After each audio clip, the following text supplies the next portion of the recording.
नमस्कार दोस्तों, मैं हूं नीरज राय और स्वागत है आपका फार्मा हर्ट्स में। आज की वीडियो में हम बात करने वाले हैं जेंटामाइसिन इंजेक्शन के बारे में। दोस्तों, ये एक एंटीबायोटिक इंजेक्शन होता है और कॉमनली यूज किया जाने वाला इंजेक्शन है जो कि वेटनरी यूज़ में भी आता है और ह्यूमंस के यूज़ में भी आता है। आगे हम लोग बात करने वाले हैं जेंटामाइसिन के बारे में डिटेल में, किसे कैसे देते हैं, क्या करते हैं, तो सारी चीज़ें चलिए देखते हैं आज के इस वीडियो में। दोस्तों, अगर हम बात करें जेंटामाइसिन इंजेक्शन के बारे में कि जेंटामाइसिन एक्चुअली होता क्या है, तो ये एक प्रकार का एंटीबायोटिक होता है जिसे बहुत सारे बैक्टीरियल इन्फेक्शन में यूज करते हैं और इसे हम लोग नेचुरली प्रोड्यूस करते हैं एक बैक्टीरिया के द्वारा जिसका नाम होता है माइक्रोमोनोस्पोरा परप्यूरिया। तो नेचुरली प्राप्त किया हुआ एक एंटीबायोटिक होता है जो कि बहुत अच्छा एंटीबायोटिक है। अगर इसके मैकेनिज्म ऑफ एक्शन की बात करें तो ये बैक्टीरियल प्रोटीन सिंथेसिस को रोक देता है। कैसे रोकता है? तो बैक्टीरिया के 30S राइबोसोम से बाइंड हो जाता है और प्रोटीन सिंथेसिस को रोक देता है, जिससे बैक्टीरिया की ग्रोथ रुक जाती है और वो बैक्टीरिया नष्ट हो जाते हैं। इस तरह से इसका काम होता है। अगर इसके स्ट्रेंथ की बात करें तो मार्केट में ये 20 mg, 60 mg, 80 mg में अवेलेबल होता है। इसके अलावा भी इसके स्ट्रेंथ आती है, पर कॉमनली यूज होने वाली 20 mg, 60 mg एंड 80 mg का कम्बिनेशन होता है। ये एक सिंगल डोज एम्पुल्स में भी अवेलेबल होता है मार्केट में और इसे वायल्स के रूप में भी देखा जाता है। तो ये सिंगल डोज और मल्टी डोज दोनों में अवेलेबल होता है मार्केट में। जैसे भी आपका चाहें आप उसको ले सकते हैं। बात करें अगर इसके ब्रांड्स की, तो इसकी बहुत सारी ब्रांड्स मार्केट में है, जैसे ये एरामाइसिन, गैरामाइसिन एंड जेंट्रिल और भी बहुत सारे ब्रांड नेम से यह मार्केट में अवेलेबल है। आप कोई भी ले सकते हैं, जो भी आपको आसानी से मिल सकती है। दोस्तों, ये वेटनरी यूज़ में भी हम लोग इसको बहुत ज़्यादा यूज करते हैं एंड इसको ह्यूमंस में भी यूज किया जाता है। तो अलग अलग के लिए अलग अलग ब्रांड्स अवेलेबल हैं। नेक्स्ट, अगर हम बात करें इसके यूजेस की, तो ऐसा आपको पता है कि एक प्रकार का एंटीबायोटिक होता है, तो इसे अलग अलग प्रकार के बैक्टीरियल इन्फेक्शन में यूज करते हैं। खास करके जो ग्राम नेगेटिव बैक्टीरिया होते हैं उनके लिए जेंटामाइसिन ज़्यादा यूज किया जाता है। इसको हम लोग बर्न्स में भी यूज करते हैं। अगर किसी को बर्निंग हो गई है और उसे सेप्टिक हो गया है, यानी कि इन्फेक्शन हो गया है, तो वहाँ पर इसको यूज करते हैं। बोन एंड जॉइंट इन्फेक्शन में भी इसको यूज किया जाता है एंड यूरिनरी ट्रैक इन्फेक्शन में भी यूज करते हैं, यानी कि आपकी किडनी से संबंधित अगर कोई भी इन्फेक्शन है जो बैक्टीरियल इन्फेक्शन है, तो उसको ठीक करने के लिए भी जेंटामाइसिन इंजेक्शन का यूज करते हैं। इसके अलावा आपके फेफड़े के बैक्टीरियल इन्फेक्शन में भी यूज करते हैं, यानी लंग बैक्टीरियल इन्फेक्शन में, लाइक न्यूमोनिया हो सकता है या कोई दूसरा इन्फेक्शन है, तो वहाँ पर भी हम लोग इसको यूज करते हैं आसानी से और फ़ायदा भी करती है। इसको यूज़ हम लोग करते हैं ऑस्टियोमाइलाइटिस में। एस्टियोमाइलाइटिस का मतलब होता है कि आपका बोन का इन्फेक्शन होता है जो कि आपके ब्लड में भी पहुंच सकता है, जो कि एक बैक्टीरियल इन्फेक्शन है, तो वहाँ पर भी हम लोग जेंटामाइसिन का यूज करते हैं।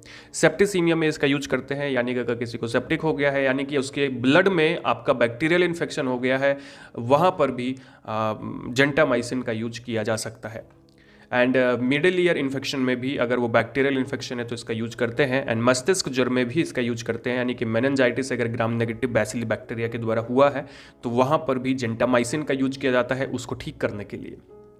दोस्तों, बात हो गई यूजर्स की, हम लोग आगे बढ़ते हैं और बात करते हैं जेंटामाइसिन इंजेक्शन के कुछ स्पेशल प्रिकॉशंस की कि किन बातों का आपको ध्यान रखना चाहिए। तो पहली चीज़ तो वैसे ही मैं बता दूं कि अगर आप किसी भी मेडिसिन के प्रति एलर्जिक हैं, हाइपर सेंसिटिव हैं, तो आप उसका यूज ना करें।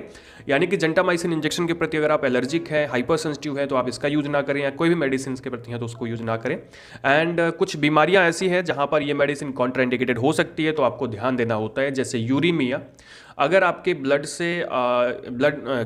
ब्लड में यूरिया की मात्रा बढ़ गई है तो वहाँ पर आपको ध्यान देना होता है कि आप जेंटामाइसिन का यूज़ ना करें, यानी किडनी सही से काम नहीं कर रही है तो आप उसको यूज़ ना करें, यानी कि सीवियर रीनल इम्पेयरमेंट में आपको जेंटामाइसिन यूज़ नहीं करना है।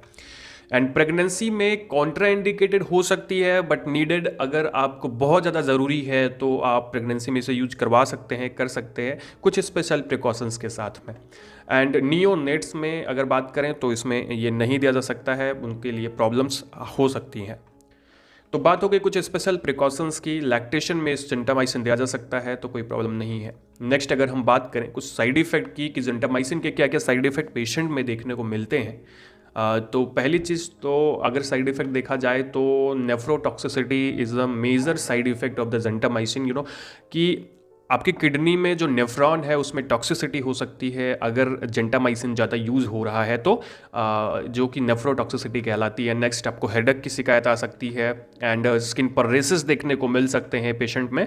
जॉइंट पेन देखने को मिल सकता है जेंटामाइसिन ज़्यादा लेने पर, एंड इरिवर्सिबल ऑटोटॉक्सिसिटी देखने को मिल सकती है ना। इरिवर्सिबल ऑटोटॉक्सिसिटी क्या होती है, तो इरिवर्सिबल का मतलब ऐसी, मतलब आप समझ सकते हो कि सुनने की क्षमता आपकी ख़त्म हो जाएगी, आपकी जो कान है उसमें टॉक्सिसिटी हो जाती है, तो जो कि इरिवर्सिबल होती है, यानी बहरापन उत्पन्न हो सकता है आपके शरीर में।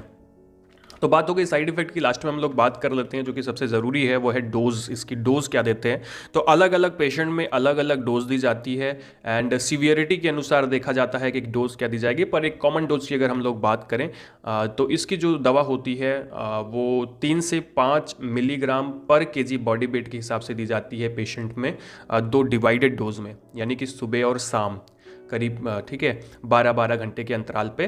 तो जैसे सीवियरिटी अगर है कम तो 3 mg नहीं तो फिर 5 mg या फिर बीच का हम लोग दे सकते हैं पर केजी बॉडी वेट के हिसाब से कैलकुलेट करके। रूट ऑफ एडमिनिस्ट्रेशन की बात करें तो इसे हम लोग इंट्रामस्कुलरली या IV इंट्रावेनस दे सकते हैं, तो कोई प्रॉब्लम नहीं है।